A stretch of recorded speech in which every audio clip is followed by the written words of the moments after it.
National Research Center NRC Youth Collective Manipur YCM AMADI Manipur International Youth Center MIYC na PUNNA KHUTSAMNADUNA Nongmagi Oiba discussion program ama Pangthokkhre empowering the IDP's United Nations Guiding Principles on Internal Displacement haiba thimda Naurem Sanazauba Public Library Hall National Research Center building the Pangthokkiba thoram aduda Dr. Sapam Dilip Kumar Department of Law, Manipur University, Dr. Malem Mangal, Assistant Professor, Symbiosis Law School, Symbiosis International University, Thongam Azit, President, National Research Center, NRC na Sarugyadun Hiram Kayada Nainaki, Ludina IDP Speaker, Oinalay Frakpam Ibo John Kangpokpi, Ward number 17, Kurizam Kamba Mayday More Vizar, Ward number 6, Kongnang Taba Laikai Amadi Naurem Rosada Laima Jurjanpur Kumuzamba Laikai Nawanganki, Thoramga Mari Lenina Thongam Azit na Paumi Singda Fongdorakpada Irang Asina Maram Oraga Awaba Thengnariba IDP Singna Laurakpa Kholau Kayada Khana Nainaduna Kari Karamba Memorandum Sing Pisinba Yabagi Habiki Matangda Khana Nainabani Lunina Hiramasida Thado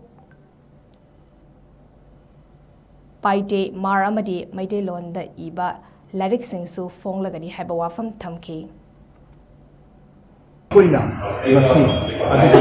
International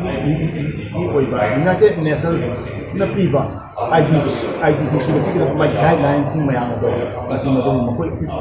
tanang ka kami na ako yung tabi ay amadi ato ba United Nations pagka ato ko sila kan kadit abi ay ngayon ng kadit ay habi matanda kasi ato yung function kasi ato ba MIYC di Manipur International Youth Center di Youth Collective Manipur YCM AMADI ay National Research Center NRC Manipur masih karena nabi karena anak dokter karena zaman ini aduga kasi masih di matangga ako na dito sa ako ba Youth Collective Manipur AMADI Manipur Youth Center na pagkakanda sa guideline dito ba sefo ngama ay dahil ko na form kanda ba sa igi paite Hadaw, amadi marga, handuoga, amadi ako gina, may teamek, Bengali split, amadi romance make ito ang masih tumba ilay kasi masih ako nang biyang, hindi ko from sa Pangthokkhre gani.